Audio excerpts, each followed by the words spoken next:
अस्सलामुअलैकुम दोस्तों, आज की इस वीडियो में मैं बात करने वाला हूं फंक्शन ऑफ ऑपरेटिंग सिस्टम के बारे में, जिसमें मैं बात करूंगा बूटिंग के बारे में और मेमोरी मैनेजमेंट के बारे में। ये दो इसके फंक्शन हैं, तो इससे आने वाली वीडियो में भी जो इसके बाकी के फंक्शन हैं वो बयान किया जाएगा। तो बगैर टाइम ज़ाया किए चलिए शुरू करते हैं। बूटिंग, सबसे पहले तो देख लें फंक्शन ऑफ ऑपरेटिंग सिस्टम में पहला फंक्शन इसका बूटिंग, कि जब भी कंप्यूटर सिस्टम के अंदर हम विंडो को इंस्टॉल कर लेते हैं तो उसके बाद जब कंप्यूटर सिस्टम को ऑन किया जाता है तो कंप्यूटर सिस्टम की विंडो यानी कि ऑपरेटिंग सिस्टम जो है ना, सबसे पहले ये चेक करता है कि कंप्यूटर सिस्टम के अंदर जो कुछ भी काम था उसको कंप्यूटर सिस्टम को कोई भी काम करने के लिए रेडी करता है, कंप्यूटर सिस्टम को स्टार्ट करता है और कंप्यूटर सिस्टम की वर्किंग के लिए जितना भी जो कुछ भी परफॉर्म काम कंप्यूटर सिस्टम ने करना होता है उसको कंप्यूटर सिस्टम को रेडी करता है। इसको हम कहते हैं बूटिंग, कि कंप्यूटर सिस्टम को स्टार्ट करने का अमल और कंप्यूटर सिस्टम को मुख्तलिफ डिफरेंट काम परफॉर्म करने के लिए रेडी करने के अमल को हम कहते हैं बूटिंग। तो अब लफ्ज़ी तौर पर पढ़ते हैं। Booting is a process of starting और रीस्टार्टिंग द कंप्यूटर। बूटिंग एक प्रोसेस है जो कि कंप्यूटर को स्टार्ट या रीस्टार्ट करने के लिए अमल इस्तेमाल किया जाता है। Operating system starts the computer to work. Operating system जो है कंप्यूटर को कोई काम करने के लिए स्टार्ट करता है। It checks the computer and make it ready to work. यह कंप्यूटर सिस्टम को चेक करता है, सारे के सारे कंप्यूटर सिस्टम को स्टार्ट जब होता है तो कंप्यूटर सिस्टम को रेडी करता है कोई काम करने के लिए, तो इसे हम कहते हैं बूटिंग।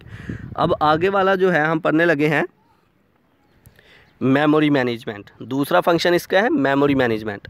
मेमोरी मैनेजमेंट क्या होता है, जैसा कि नाम से आपको ज़ाहिर हो रहा है मेमोरी मैनेजमेंट के मेमोरी को मैनेज करना, कि कौन से हिस्से में कौन से ये जो हम प्रोग्राम आएंगे हमारे, कौन से हिस्से में हमारा डाटा आ रहा है, कहाँ पर हमारी इंफॉर्मेशन फाइल्स वगैरह सेव होंगी। तो कंप्यूटर सिस्टम को की मेमोरी को मैनेज करना, इसको कहते हैं मेमोरी मैनेजमेंट। तो ऑपरेटिंग सिस्टम ये काम भी परफॉर्म करता है कि कंप्यूटर सिस्टम की मेमोरी को मैनेज किया जा सके। अगर कंप्यूटर सिस्टम की मेमोरी को मैनेज ना किया हो तो जितने भी प्रोग्राम्स हम इंस्टॉल करते हैं वो आपस में मिक्स हो जाएंगे, जिसकी वजह ये होगी कि कंप्यूटर सिस्टम अच्छे तरीके से काम परफॉर्म नहीं करेगा। तो ऑपरेटिंग सिस्टम क्या करता है, कंप्यूटर सिस्टम की मेमोरी को मैनेज करता है कि कौन से फ़ोल्डर में, कौन सी फाइल्स में, कहाँ पर जो है प्रोग्राम सेव होंगे, कहाँ पर डाटा सेव होगा, कौन सा प्रोग्राम कहाँ पर सेव होगा। That is called memory management. It is an important function of operating system. ये ऑपरेटिंग सिस्टम का बहुत इंपॉर्टेंट फंक्शन है। The memory can not be manage without operating system. Operating system के बगैर हम मेमोरी को मैनेज नहीं कर सकते। विंडो अगर नहीं तो हमने मेमोरी को कैसे मैनेज करना है। Operating system is used for the management of memory. Operating system जो है मेमोरी की मैनेजमेंट के लिए भी इस्तेमाल होता है। If there is no operating system the program में mix with each other and the system will not work properly. अगर ऑपरेटिंग सिस्टम ना हो तो प्रोग्राम आपस में मिक्स हो सकते हैं, तो कंप्यूटर सिस्टम अच्छे तरीके से काम नहीं कर सकेगा। तो मेमोरी मैनेजमेंट ऐसा अमल जिसमें मेमोरी को मैनेज किया जाता है कि फ़लाँ हिस्से में प्रोग्राम होंगे, फ़लाँ हिस्से में फ़लाँ प्रोग्राम होगा, या इस हिस्से में हम डाटा रखेंगे। That is called memory management.